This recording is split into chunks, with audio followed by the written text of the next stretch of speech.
साहिवाल से city TV Pakistan के नुमाइंदे खसूसी अरशद सरदार चौधरी की रिपोर्ट के मुताबिक हलाल अहमद वेटरनरी अस्पताल के इंतजामी मसाइल हल करने के लिए कमिश्नर ऑफिस में खसूसी इजलास का इनेकाद।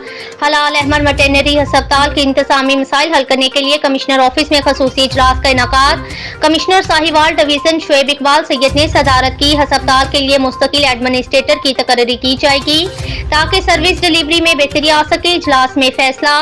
इजलास में deputy commissioner Ikramul Haq, additional commissioner coordination Shafiq Ahmed Dogar, ADC general administrator Syed Usman, manager Bukhari, assistant commissioner Sahiwal Muhammad Usman Chaudhry और assistant commissioner general Aliza Rehan और बोर्ड मेंबरान हाजी पीर एहसान उल हक अदरीस, प्रोफेसर कमरुज्जमान खान, डॉक्टर ताहिर शहजाद, साबका एडमिनिस्ट्रेटर जियाउर रहमान खान, मिसेज शाद मसूद और चौधरी मोहम्मद नसीम ने शिरकत की। कमिश्नर साहिवाल डिवीजन शुएब इकबाल सैयद ने अस्पताल में मरीजों को दरपेश मसाइल हल करने के लिए दस्तियाब ह्यूमन सर्विसेज का जर-सर-नो जायजा लिया। मरीजों के लोड के मुताबिक सहूलियात फराहम करने की हिदायत की। उन्होंने कहा शहर के वस में जच्चा बच्चा वेटरनरी अस्पताल को इस मुकम्मल कैपेसिटी के मुताबिक चलाया जाए ताकि गरीब आवाम को सस्ता मियारी इलाज दस्तियाब हो।